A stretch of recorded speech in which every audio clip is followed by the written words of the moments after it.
The night always carried a different weight when she left on her motorcycle. The streetlights barely touched the asphalt, and the wind sounded louder than the engine ever could. I remember thinking that trust, fragile as it is, can shatter in silence, in the spaces between words and messages. For years, it had been the quiet rhythm of our lives, together, yet each of us moving through our own spaces. We had built a life, riding side by side on open roads, sharing the kind of laughter that left your chest light, believing in the invincibility of us. But then the night came when that belief began to crack. She started slipping away on late rides, hours after the world had fallen asleep. At first it seemed harmless, a break, a freedom I told myself she deserved. But those nights brought a creeping anxiety, a gnawing in the back of my mind that refused to be silenced. When I asked where she was, she said I was overthinking, insecure, too controlling. She told me that needing to know her every move was suffocating, and for a while I tried to accept that, tried to believe her words, even as the unease grew heavier with each passing hour. Therapy didn't help. Even our therapist raised an eyebrow at her late-night rides, at the silence that followed my messages. But she refused to see the problem. To her, independence meant secrecy. To me, it was betrayal hidden in polite language. Then one night, the truth, or at least a shadow of it, revealed itself. I had sent her a message asking if she had dinner. "Yeah, I'm good. Love you," she replied. That was it. Minutes passed. I asked again what she was doing. Silence. Frustration grew like a storm cloud, pressing down until I couldn't ignore it. I texted, "I really dislike when you don't tell me what you're doing out on a Friday night." Her reply was sharp, immediate, defensive. "I'm riding my bike. You're blowing up my phone. It's exhausting." The instinct that had been whispering for years suddenly roared. I drove to the bar she frequented, my heart tight, my hands trembling. Not with anger, but with the raw ache of betrayal. She sat at the bar, calm, casual, as if the truth had no weight. Her bike outside had cooled in the quiet of the night. The lie was clear. 10 minutes, and her story had already fallen apart. We argued when I returned home. She promised to check in better. I wanted to believe her. I had to. But the lie was only the beginning, a prologue to the erosion that had been happening quietly over years. A few nights later, she went to a cafe to work. Initially, she checked in. Brief updates, fragments of her evening. But the threads frayed again. She told me she was heading to the office to finish work. Then nothing. I called after leaving the gym. No answer. Minutes later, she called back, her voice strange, the chatter of other people behind her. She said she had to take another call. Something urgent. The buyer's agent for the house, she said. I waited. Hour after hour, the story unfolded, pieced together like a fragile puzzle.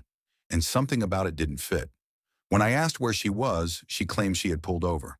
But the voices I had heard, friends, laughter, movement, didn't match. My gut, worn raw from months of doubt, refused to let go. And then confirmation came from a place I couldn't ignore. Our phone records. There was no call. She had fabricated it. When I confronted her, she apologized. Not fully, not honestly. "I didn't want to deal with your reaction," she said. "It's because you're insecure. You need to trust me more." And just like that, the knife twisted. Betrayal turned into blame, and my pain was recast as my fault. I stopped speaking. I needed air, clarity, perspective. People online offered advice. Track her location, demand transparency, protect yourself. I realized that what I had wanted wasn't control. It was one clear, honest message. Here I am with these people back by midnight. If plans change, I'll let you know. One message, simple, sincere, but she never could provide it. We weren't always like this. Early in our marriage, our lives were intertwined, our connection profound. Somewhere along the way, success and independence became wedges between us. Avoidance became habit, intimacy diminished, and the memory of past emotional betrayals haunted every argument. Even when she insisted a friend in another state was just that, a friend, the scar remained, subtle but insistent, shaping every doubt, every suspicion. The tension, the half-truths, the nightly uncertainty.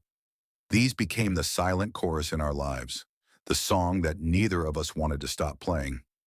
And now we reached the point where we could no longer continue this duet of suspicion and avoidance. The separation wasn't explosive. There were no shattered dishes, no shouting matches.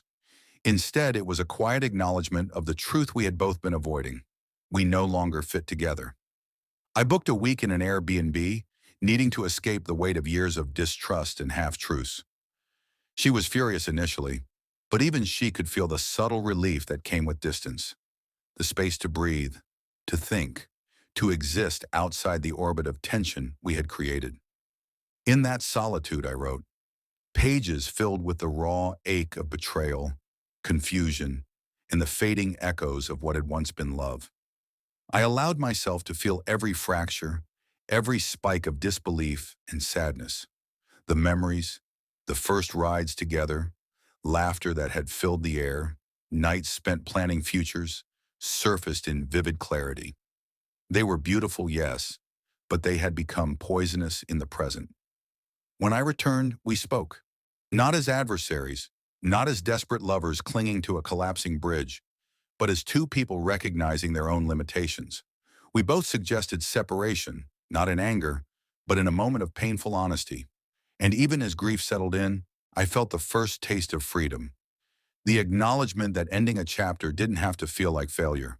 It could be the start of rebuilding. I bought a house of my own, a sanctuary free of the silent accusations, the tension that had shadowed every conversation, every gesture. At first it was stark. Bare walls, empty rooms, the echoes of years spent giving pieces of myself away. But slowly I filled it with objects that brought comfort, symbols of autonomy, markers of a life reclaimed. I slept deeply, exercised, ate without guilt, and began noticing the small joys I had ignored for years. Solitude became a companion instead of a threat. Even as I began healing, the final blow arrived unexpectedly. I returned to the old house to handle a minor plumbing issue. A simple fix, something mechanical and neutral, but what I found made my chest tighten. A box of used condoms, hidden in plain sight in the garage. Less than a week had passed since I left, and the reality hit me like ice water. She had already moved on. The betrayal was complete, swift, and indifferent. I didn't rage. I didn't confront with fury. Instead, I sent a photo confirming the repair. Practical, neutral, and waited. When we spoke that night, I didn't accuse. I didn't detail what I'd found. I stated only what was necessary. I know you've moved on and how you've chosen to do so. I'm removing myself from all shared accounts. You will need to manage from here.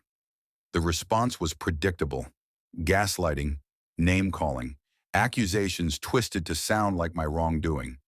She tried to recast reality, making her betrayal appear as a reaction to my supposed failings. But I stayed calm, detached, certain. I had reclaimed my own authority over my life, over my emotions, over my peace of mind. And in that detachment, I felt an unexpected exhilaration. Years of suspicion, insecurity, and subtle manipulation lifted. I realized that control had never been the goal. It had been about preserving myself. I could not control her choices, nor should I have tried. My responsibility was only to myself. The following weeks were quiet, orderly, focused on the practicalities of our divorce and separating our lives. Emotional chaos, once omnipresent, became background noise. I filled my days intentionally, reading, journaling, working, exercising, allowing myself to rediscover the man I had been before. Betrayal and doubt had consumed him. Reflection revealed the lessons hidden in the pain. Honesty is vital, but without respect and accountability, it is meaningless. Freedom and independence are necessary, but without boundaries and clarity, they become weapons. And love, no matter how profound, cannot survive where trust is fractured beyond repair. I found peace in small victories, arranging my new home, creating routines that nourished rather than exhausted, and building a life that belonged solely to me. The loneliness, once unbearable, became a space for self-discovery, for growth, for reflection. And though doubts occasionally surfaced, could we have fixed it? Could trust have returned? I no longer allowed them to dominate my thoughts. I observed them, acknowledged them, and let them drift away like leaves on a stream. For her, I wish the best. I hope she finds her path, even if it diverges from mine. We share a history, not an identity. Our past informs us, but it does not define us. And as I step forward, I carry with me the lessons of this marriage. To demand honesty, to set boundaries to protect my own peace, and to recognize when a chapter has reached its natural end. To anyone listening, reading, or standing at the edge of their own storm, the pain of betrayal, the ache of disillusionment, and the grief of separation are real, but so is resilience. You cannot control the actions of others, but you can control the way you respond, the life you build, and the boundaries you set. Trust, once broken, is painful, but the strength to rebuild yourself is deeper than any wound inflicted by another. The road ahead is yours to claim. Stand firm, honor your truth, and protect your peace. Let the ashes of the past fertilize the ground for a life reborn. Step forward deliberately, step forward bravely, and when you do, you will find not only freedom, but the ability to love yourself fully, unburdened by what you cannot change.